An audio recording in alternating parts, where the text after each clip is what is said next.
Wanasema kicheko ni dawa. Hii leo ndani ya runinga ya Hilche TV tunaye mchekeshaji mmoja ambaye alianza komedi yake kule mashinani na sasa yuko hapa Nairobi. Tunataka tupatie nafasi aweze kutusimulia stori yake. Karibu sana ndani ya runinga ya Hilche TV. Kwa faida ya mtazamaji wetu siku ya leo, naomba ujitambulishe, unaitwa nani, unatoka kaunti gani, na je, safari yako ya komedi ilianza wakati gani? Okay. Mimi naitwa Wambilianga. Jina ya kitambulisho najulikana kama Duncan Kipkemei Kirwa. Mzaliwa wa Senda Kwanza. Unasikia Senda Kwanza? Senda Kwanza. Senda Kwanza iko pale Trans Nzoia, kaunti ya Kitale huko. Nilizaliwa miaka 33. 33 years iliyopita ndugu yangu. So huko ndo nimezaliwa, nikasoma Kitale. Nikaenda shule inaitwa Korosiat Primary School. Iko pale Kwanza. Mbunge wangu hiyo siku alikuwa anaitwa Dr. Noah Mahalinganga Wekesa. Wekesa. Wa sasa anaitwa Ferdinand Wanyonyi. Wa sasa anaitwa Ferdinand. Sasa ndugu yangu nikafanya huko Kitale mpaka standard 8. 2005. Tukahamia sasa Uasin Gishu County. Nikalelewa pia Uasin Gishu, nikamaliza primary yangu pale. Nikaingia high school, shule inaitwa Simat Secondary School. Mimi si kusomea high school. Simat Secondary School. Nikamaliza Simat Secondary School. Nikamaliza Simat Secondary School, nikakuja Nairobi sasa shamba la mawe. Nikaingia college hapo Moi Avenue inaitwa East African Media Institute. That was the year 2009 to 2011. Unaona safari yangu ni ile ya mtu alitoka hapa akaenda hapa. Na he was born here, he died. From here he died. Yes. Sasa tukachapa mambo. Na sasa historia yangu ya comedy ni mrefu. Sasa nataka nianzie wapi? Anza tu mahali ulianzia na kwenye tuko sasa hivi. Mimi nilianzia hii safari mbinguni. Nikisema mbinguni namaanisha Sunday school. Mimi niliact kwanza kama Yesu. Sunday school. Kama Yesu. Niliact kama Yesu. Nilikuwa kama Yesu. Bili bai sulubishwa bwana. Usijione hivi. Mimi nimebeba msalaba ukiniona hivi. Mimi nilipigwa mijeledi. Mimi nilivalishwa ile kofia ya thorns. Mpaka kula jabali niruka mara 3. Mpaka jogoo ikawika. Wewe unasema nini bwana? Hapo ni kanisani. Nilianzia Sunday school. Hii comedy yangu tu hii. Ikafika mahali wakaanza kunipea characters funny. Kwa play pale wanasema sasa hapa tunataka umbwa. Nani atakuwa umbwa? Wanasema Duncan. Wewe utakuwa umbwa leo. Wewe utakuwa dogi. So you know these funny characters bwana. Nikakuwa mimi napewa. Sasa kulikuwa na mama alikuwa anauzianga mama yangu samaki. Pale Kitale alikuwa anajulikana sana. Alikuwa anaitwa Timina. Atakuwa Timina. Timina. Sasa Timina alikuwa anakuja anapenda kupiga udaku sana na mama yangu. Na unajua sasa ilikuwa ile primary yenye unaenda shule ikifika saa 7 unarudi lunch. Inafaa unarudi wala unapata umbwa imelala kwa moto juu. Unauliza baadhi umekuwa unafanya nini? Alikuwa anapiga udaku na Timina. Mpaka amesahau wako na watoto wako wapi. Wako shule.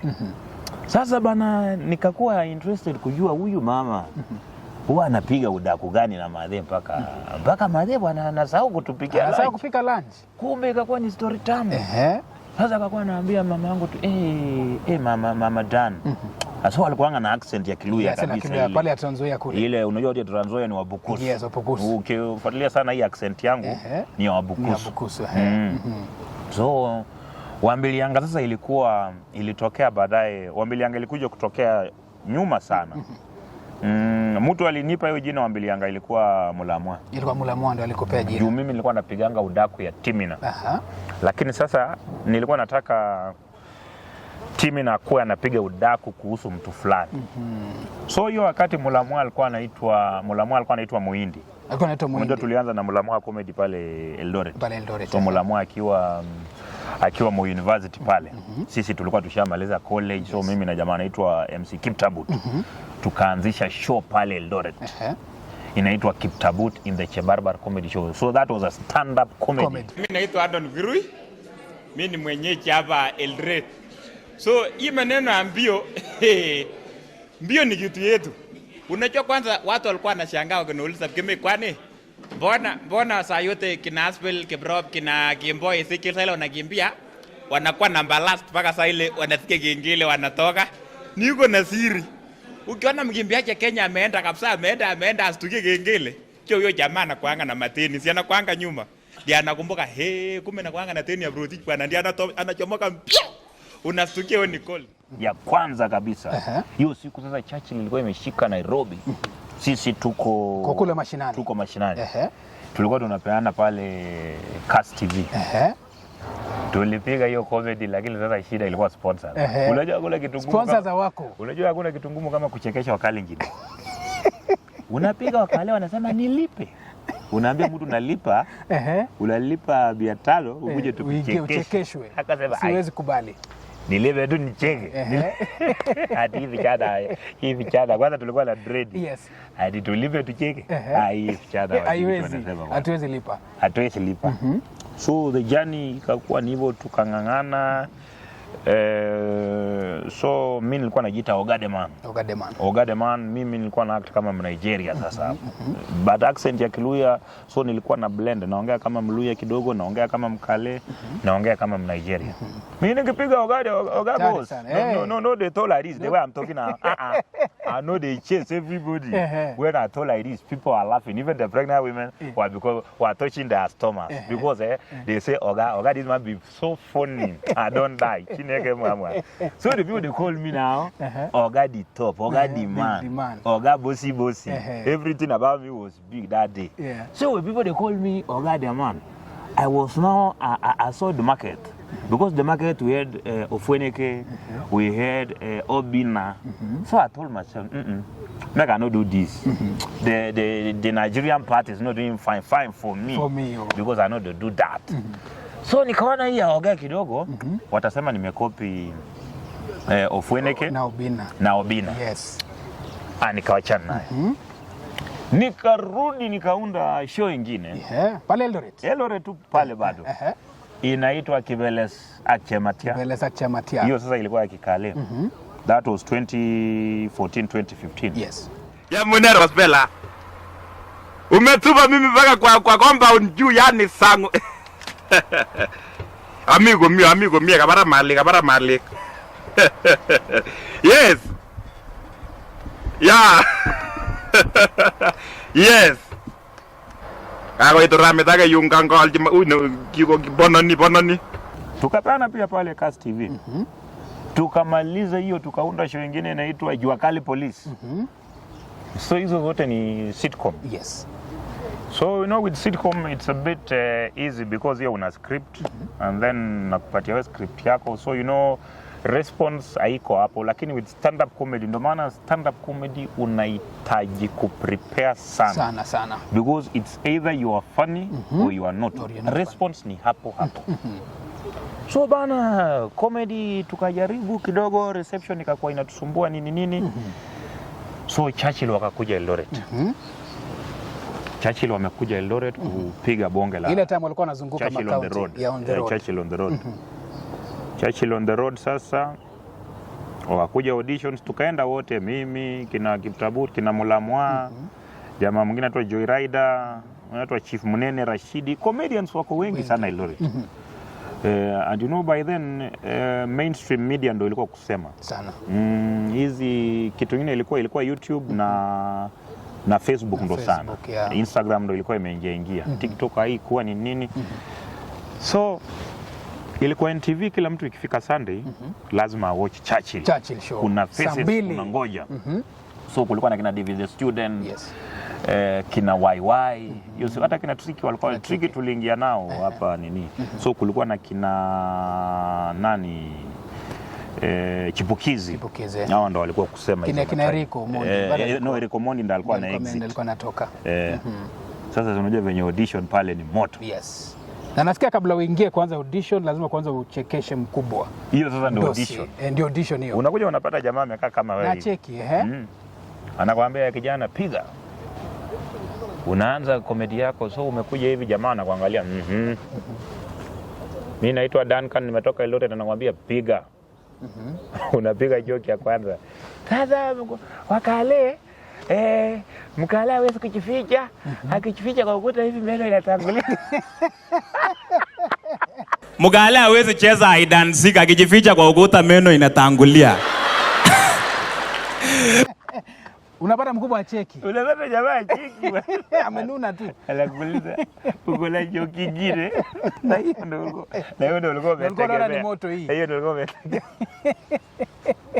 Unaona dunia imelipuka hapa sasa. Imeisha kabisa. Unapiga joki gire. Hadi sasa unajua? Unajua T9? Unajua T9 nini? Anasema hiyo ndio nini? Mwambie T9 ni umbwa kuku. Sasa T9 ya Westlands na T9 ya Kayole, hiyo T9 haifanani. Ukiita tena umbwa ya huko na umbwa ya Karen, sijui tukipatia nyama umbwa ya Karen yenye hivyo vizuri, haiwezi kula. Ukipea ya Kayole itakula. Sasa jamaa anakula hizi umbwa unaweza kuja nayo. Kwa show wewe. Jua tukuelewi. Audition ilikuwa ngumu. So but we tried. We tried. Mimi kusema I was among the lucky ones. Yes. Mimi ndo nilienda audition once. Ukakubalika? Nilipiga hata sikuwa najua, aliniambia tu hakucheka hata moja. Piga hapo ambilianga, jamaa ananiangalia tu. Ilikuwa Terence. Ilikuwa Terence. Na jamaa anaitwa Victor Bear. Na kuna jamaa pale anaitwa Alan Wiku, anaitwa Alunzi. Hao ndo walikuwa kwa meza, ilikuwa inaitwa meza sasa. Nikapiga wakaniambia sawa, acha tutaona mambo yako. Tuitie tricky. Kuje. Wanakutuma. Sasa unajua majamaa wamekaa mbali. Ukimaliza unaenda unaita mtu next. Niitie Jemutai. Unaenda umetetemeka.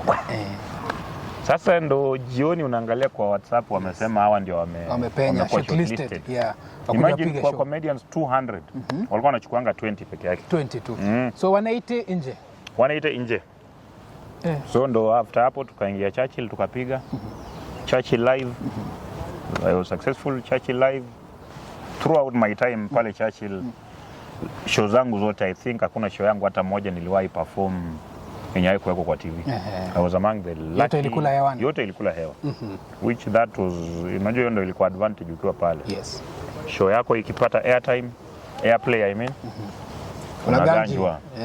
Pesa inaingia. Yes. Na sasa Wabilianga, wakati umeingia kwenye Churchill show, unaona ilikujenga ama ni nafasi gani ilikupatia? Je, ulijulikana sana ukapata magigs ama ilikuwa tu Churchill unapiga tu Thursday inaisha hivyo? Churchill after Eldoret, because my first show ambayo ilikuwa kubwa sana ilikuwa Churchill show Eldoret. That was my debut. My debut. You know, hiyo ni Kiingereza hiyo. Mara ya kwanza debut. Nimekula kitabu. Nikapiga show ya pili pale Kericho. So unajua at least juu nilikuwa naanza my intro, my first 4 juu my script nilikuwa naiweka 7 minutes. 7 minutes. Sikuwa napitia, ilikuwa exactly 7 minutes. So nilikuwa nikikaa chini napanga introduction, body, punchline na natoka stage ikiwa pale juu. Exit ikiwa so nilikuwa naanza nikiwa Mkale, alafu namaliza na Wambilianga. Ikiwa Mluya. So ilikuwa nikianza tu Alo Timina. Alo Timina. Unaweza kuwa karibu na Biblia hapo. Acha Mungu, shukuru tu Mungu unanisikia. Wambilianga. So nikiwa Kericho, nikapiga joke moja kuhusu Mkale akilewa. Mkale akilewa ni muoga. Hapo ndo nilipiga ngane mengen ngole jawe nditu manege. Jawe nditu manege hengmogo iwet kamustuni. Kibitoka ameenda Kapsoit kukunywa chang'aa, akakunywa mpaka saa 12 ndo kisa inaanza kuingia, anakuja akiimba. Anakuja ji. Alengane mengen gole kawendi tu manege. Kawendi tu manege.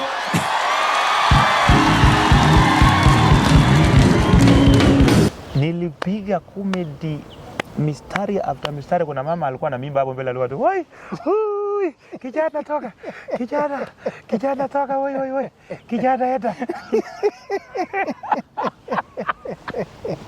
Muda nilichekesho mama akakuja kunipata backstage. Bala aliambia hata Tina alienda kwa ui. Patia pesa. So that was the show ambayo ilinipatia kazi. Yes. Sema kazi kubwa. Because ndo radio sasa inaitwa MFM ilikuwa imefunguliwa. So wakati MFM ilifunguliwa, wakaona huyo comedian wa Mbelianga. Na hivyo ndo nilipata kazi ya radio. Nilipata kazi ya radio. Pengine yule mtu ambaye umekuwa kwenye hii game kwa muda sasa, na utapata saa hii kuna watu kule mashinani, ukiangalia kwenye TikTok, mtu anajaribu sana kufanya ile comedy ambayo anafahamu. Umezungumzia mambo ya scripting. Je, mtu anaweza simama tu mbele ya comedy place tu arena hivi apige comedy bila kuscripting, bila kufanya research? Huwezi. There's no stand up haina ujanja bana. Stand up comedy lazima uscript. Kwanza before script, read your audience. Mimi na target watu wa aina gani? Because unajua huwezi enda kupiga joke ya machokora Karen. Unajua labda hata mtu hajaona. Yes. Anashangaa huyu jamani. Hii ni mmetoa wapi? Hii watu ya sarakasi. Yes. Stand up comedy unajua response ni hapo. Unapiga joke unatarajia mtu acheke. Kama hukusoma audience yako my friend. So na imetuapenia mara mingi. We've gone to events, unapiga comedy kumbe ulisoma audience vibaya. Wengine wana feel offended na joke yako. Mtu anakuambia acha mbona kwani unajua tu wakale na Waluya peke yake. Yes. Huyu jamaa nini anatuingilia bwana? Unaweza pata audience hapendi hizo jokes za kumimi kwatu hizo.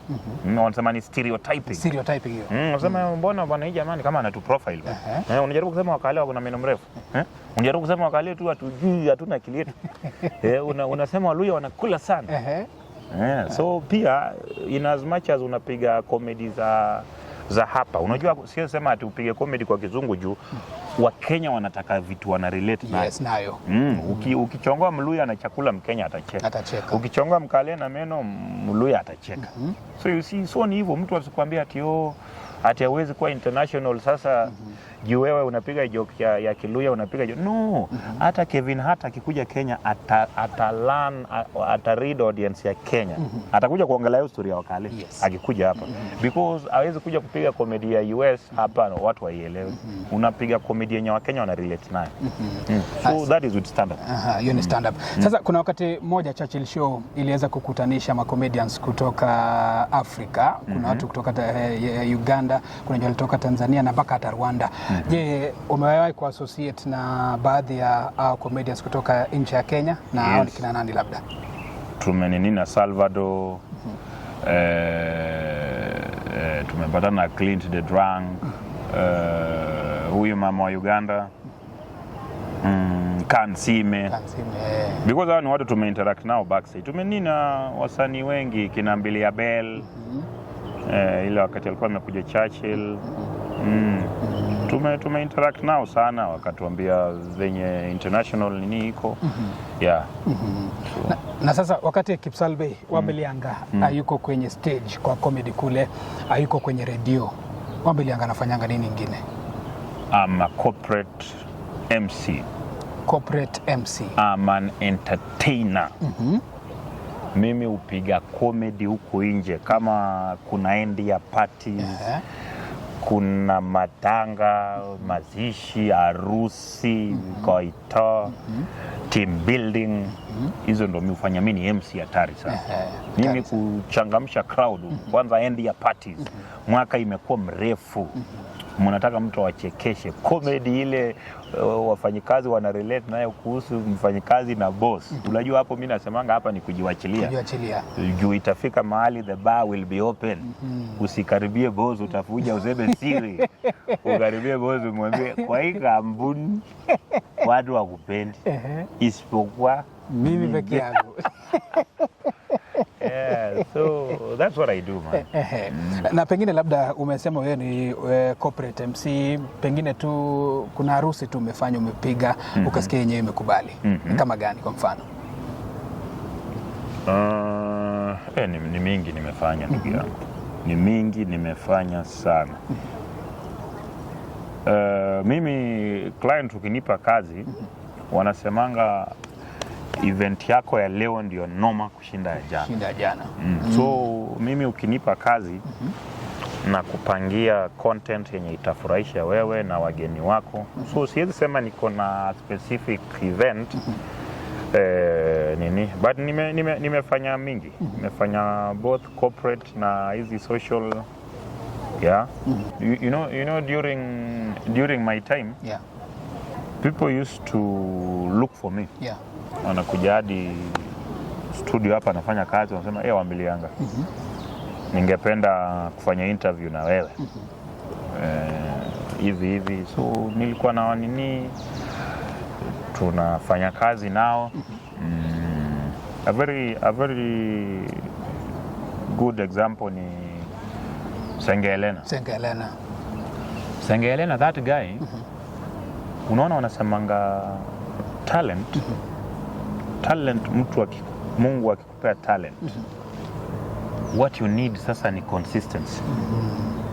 Consistency sasa ni hiyo hard work. Yenye mtu unaiweka kwa hiyo craft uko nayo. You know, some of us tulikuwa lazy because platform already Churchill alikuwa ametuwekea. So ilikuwa tu mimi ni script na nikae ningoja nijione kwa TV. Mimi mambo ya editing mimi sitaki kujua. Editor kujua, producer Jay Blessing atafanya mambo yake. Yes. Sasa hiyo ndio kitu ilifanya watu wengi wenye tulikuwa huko saizi tumekuwa kama force. Yes.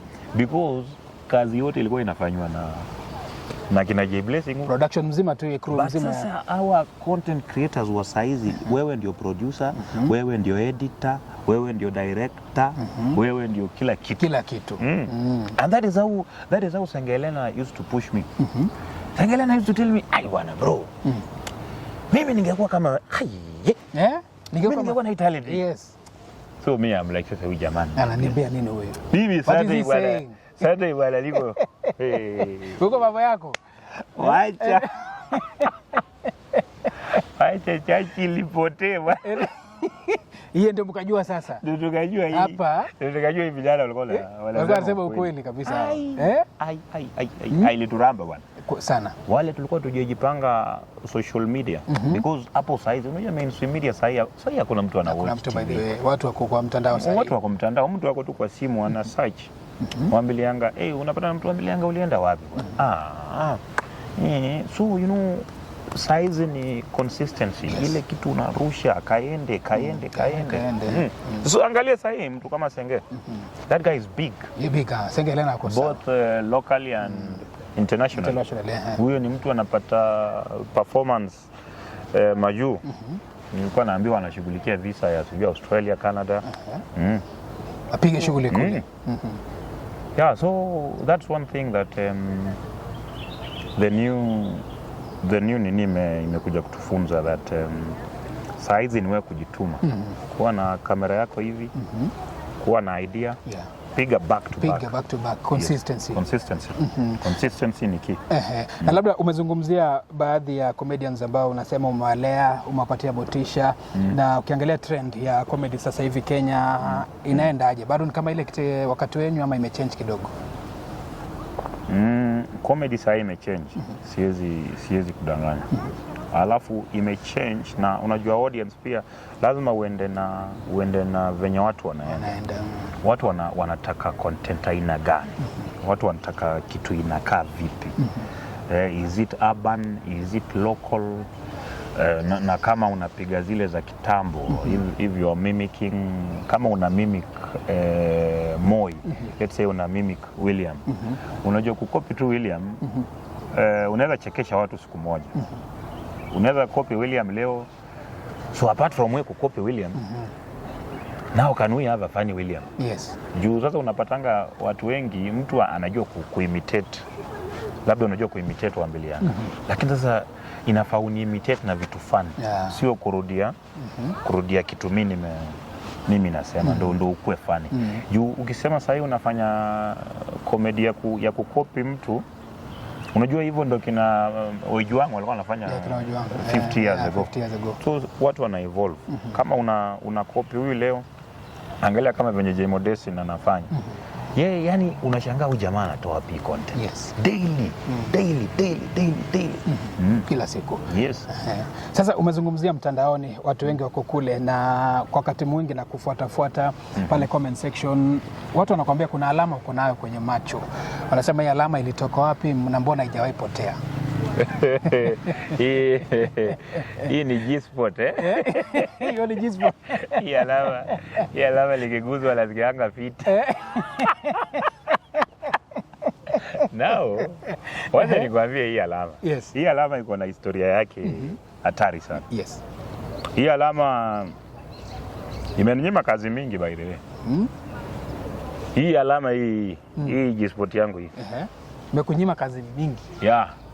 You know, kwa hii circle yetu especially wasanii wa Kalenjin ambao ni wachache sana. Wakati hawa ma MCs walikuwa wanakuja kwa game because most of us walikuwa na platform Churchill, so tulikuwa naitwa events. Yes. Sasa comedian mmoja akakuwa anaambiwa tungekupigia lakini tushapigia Salvei, tushapigia Wambilianga. Yes. Anakuja kuperform. Do you know this comedian content creator akatumia hii alama kunimaliza mbaya sana. Ai. Sema huyo jamaa ni mlevi bwana. Mlevi chakari huyo. Huyo jamaa huwezi kosa kupata na alama. Huyo jamaa huwezi kosa kumpata na alama kabisa. Mlevi. Huyo jamaa ni mlevi, unapata hako umepasuka mdomo, alama kwa uso. And unajua most events za Wakalenjin huwa ni committee. So imagine mtu amesema hivyo kwa committee. Committee ni ya watu wazee kama 40. Yes. Hao watu 40 wako kwa events zingine karibu 10 za hiyo village. Yes. So huyu ataenda aseme kwa ile event ajui, lakini si ameonyeshwa wenyewe niko na alama kwa uso. Alama hapo labda mwingine anipige picha kwa klabu. So do you know those people walitembeza hiyo kitu that alama yangu ni juu mimi ni mlevi. Wakasema Wambilianga ni mlevi bwana. Wewe jamaa ukipatia deposit akikuja ni Mungu tu.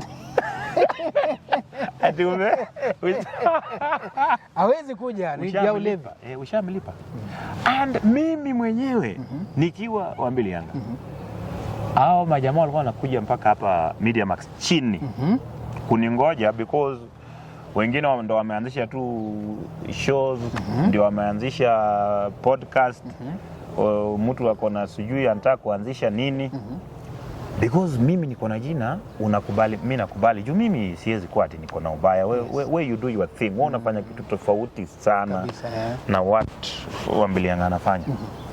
So those people really wakatumia hii alama kunimaliza kabisa.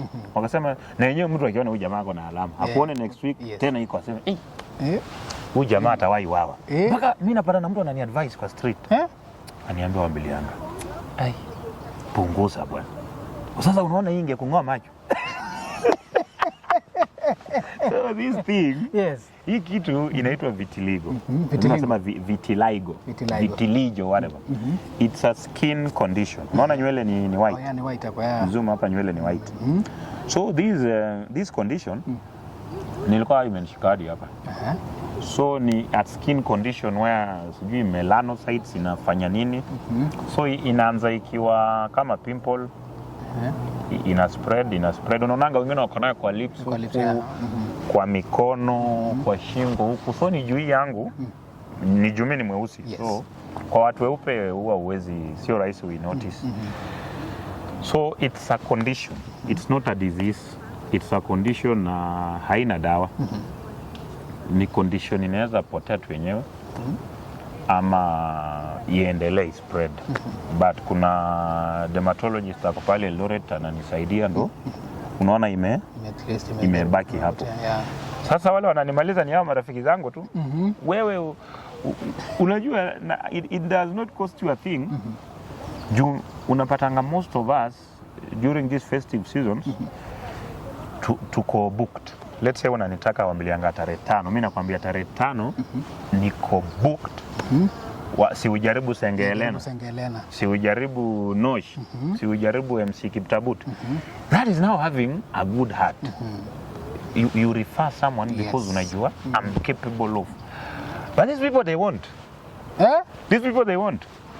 Mtu ana client anakupigia simu unasema tarehe 10. Hiyo niko booked. Niko booked hiyo. Unaweza refer nani? Jamaa anasema siwezi jua. Lakini tafuta tu. Bala tunasema tu one touch. Wambilianga hapo. Si unasema mimi niko booked. Na labda hata wewe wenye uko booked ulikuwa umesema bei ya juu. Ya juu sana. Unaweza huyu anaweza kuwa mkulima mdogo.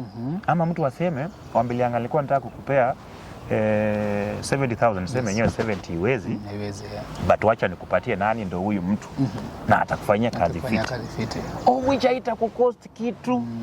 Yes, you are booked, but clients upiga simu. I'm saying this because I know. Yes. Mimi upigiwa hizi simu. Kama niko booked na ndafuatilia. Yes. Na ni call mtu mtu kama the guy ambaye wacha nikwambie, mtu ambaye nitasema kwa yenyewe kwa referrals. Ni jamaa anaitwa Kaptula. Kaptula is a guy that unasikianga tu out of the blues mtu amekupigia wewe. Nimepewa namba yako na Kaptula? Nimepewa namba yako na DJ Kaptula. Will you do this? Yeah. Yes, he is Mavunjan, my friend. Yes. So, like it is. Ni nyasi. Nyasi. Hiyo ndio kitu mimi ushangaa sana na hii game. Like wase hawapendani. Kabisa. Yani wamegeuza ikue competition. Sasa unashangaa wewe itakucost nini wewe kurefer huyu? Wewe mwenyewe unajua best yako akona kamera. Na hii ni industry unadanganywa tu huko kwa hii industry. Yes. Because kama mtu anataka MC, chances are huyu mtu hajapata videographer, hajapata msee wa sound, hajapata msee wa catering. So mwambie client enyewe tarehe hiyo 10 umesema mimi niko booked. Yes. Lakini ushapata mtu wa sound, ushapata mtu videographer, ushapata mtu wa still photography. Mtu amwezi refer. Hawawezi. Wewe niulize hii game ikoje? Sasa hii ni one man for your Jehova jina. Hiyo ndio game yetu iko. Sasa tukuje hapo kwa tumeangalia jamii nyingi of late. Ukiangalia jamii ya kule milimani wa Kikuyu wanakuanga na their think. Kuna vitu yao mambo yao wanafanya kama yenye wanafanyanga usiku, inaitwa nini ya kuimba hii, inaitwa kina Samido wanaendaga Omugithi hiyo. Ukiangalia juzi Dr. Ofweneke mwenyewe ameanzisha festival ya Kiluya hapa Nairobi. Ukiangalia jamii ya Kalenjin na tujaachwa nyuma, Ukambani pale wanafanyanga ya kina nani wanaitwa nani, kuna Kambani walifanya juzi Wamusi something. Sasa kwa Kalenjin tumefanya Korom Festival, tumefanya Kutit Festival, lakini watu wakazungumza akasema kuna haja gani tufanye vitu mingi? Ndio tuko jamii kama Kalenjin, mbona tu tusipige tu kitu moja kila mwaka, moja tu swafe ya culture, tusikue tu tunagawana. Wewe una support watu wagawane hiyo kitu ama tuipige tu kitu moja itulete pamoja? Tusingumzie. Okay, mimi I want to be negative because I've never organized an event. Mimi sijui what it takes mtu ataingia mfuko. Of course I know it's expensive.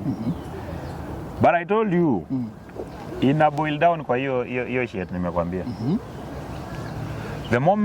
The moment utafanya okay, wanasemanga the only person anataka wewe succeed kumshinda ni baba yako.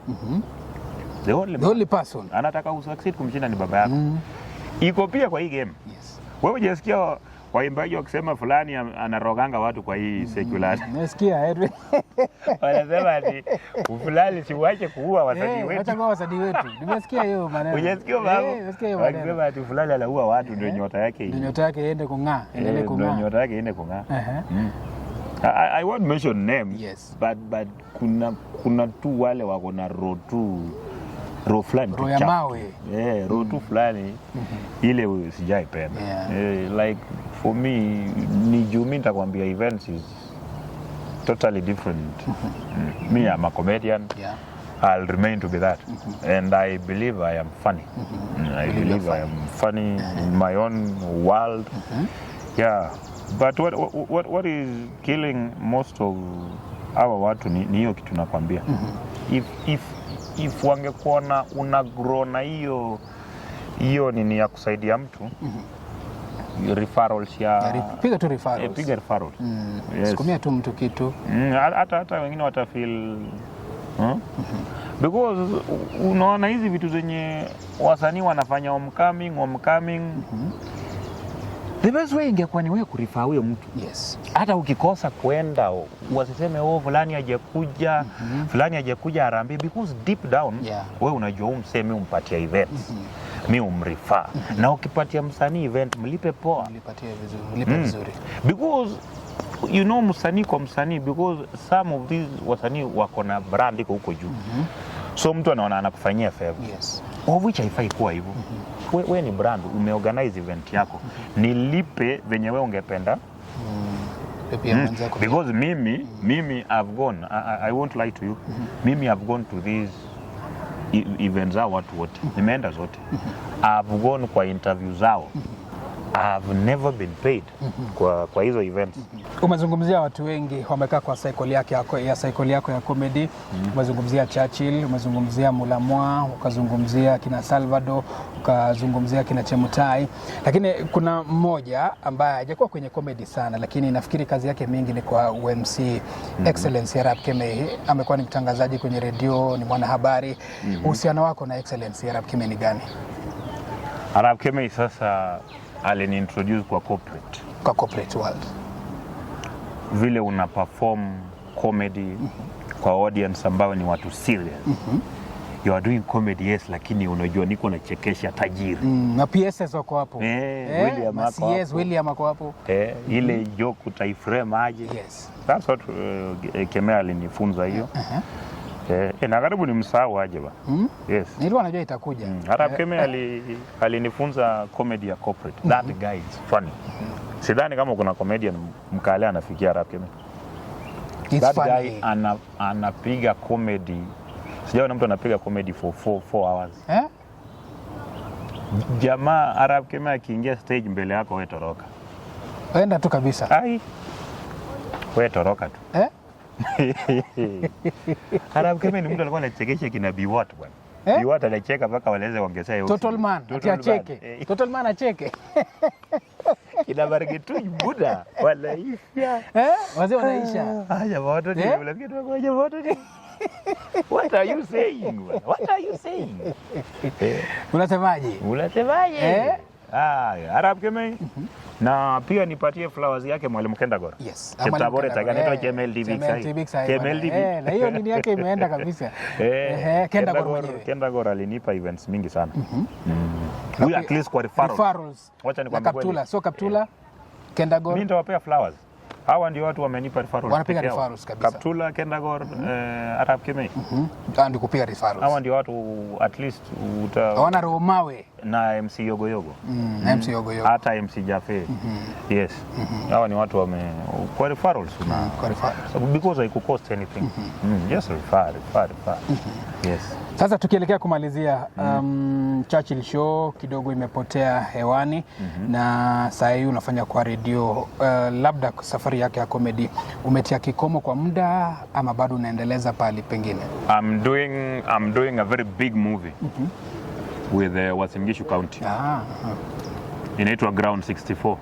Hopefully by the end of December tutakuwa tunapiga premiere. It's a movie kali kabisa. Movie imeshutiwa wapi movie? Imeshutiwa the great county of Uasin Gishu. Ni movie moto. Kwa hivyo ina maeneo ya sceneries Uasin Gishu. Uasin Gishu County hii wanangoja hii. Hii ni movie ya kipekee. Imeandikwa na Wambilianga. Imedirectiwa na Wambilianga. Script writing. Hii ni kubwa hii. Umesema itakuja December. Hii iko ligi ya wash business. Hii iko ligi ya Nairobi Half Life. Hiyo sasa ni comedy, crime, Imemixiwa ndani. Iko hapo ndani. Zimejeliwa zote. Hii mtafurahia bana. 1 hour 45 minutes. 1 hour 45 minutes. Kabisa. Salve ameland pale airport akitoka Australia. Yes. Hiyo nitakupea tu. Nimeshuka la Chihuahua. After 5 years inauzi. Nimeshuka pale. Na hii mtafurahia. Hiyo ni project kubwa sana inakuja. Itakuja. Nimeshutiwa pale Uasin Gishu UG county number 27. Inakuja movie moto watu hawajaona. Hiyo ni kali. Hiyo ni kali bwana. Hatari sana. Tutakutafuta hiyo, mungoje hiyo. Ukitoka tutakuita hapa kwenye kiti utuelezee zaidi. Sasa wacha tukimalizia kabisa, pengine tu najua kuna joke moja tu unakumbuka ime ride kwa akili yako, labda tupige tu moja tu ka dry run something ya najua una script, lakini sasa najua labda kuna moja imekolea kwenye ubongo wako. Labda umewahi kula nyama ya mtu? Nyama ya mtu? Umewahi kula nyama ya mtu? Hujawahi? Bado. Hujawahi kula nyama ya mtu? Bado. Umewahi kula? Wewe unaonekana bwana. Hayo sasa shindwe. Acha ipotee kabisa. Wewe umewahi kula nyama ya mtu? Kwani wewe bibi yako hajai wacha nyama kwa sahani ukakula hiyo nyama bila ruhusa yake? Sio ni kukula nyama ya mtu. Hata mimi nimewahi kula. Nimekuachia. Hata nimewahi kula.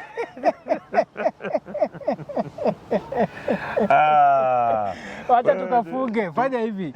Muongeleshe comedian ako kule mashinani, ana talent ya kuweza kupiga comedy miaka 2-3 ijayo. Utamwambiaje siku ya leo Bilianga? Consistency. Consistency. Talent bila consistency ni zero. Piga content. Utaniuliza, siku hizi mtandao inalipa, Facebook inalipa, TikTok inalipa. Piga content. Anza na simu, si lazima ukuwe na kamera. Anza na simu, piga content. Mtu asikudiscourage, piga. Ukitaka idea, Bilianga niko, nitafute mimi, tafuta hao wenye wanasikiza watu, waulize advice hapa na pale. Unaomoka very soon. Mtu ameomoka anakaa kama wewe. Wenye huko tu hapo. Mtu ameomoka anakaa kama wewe.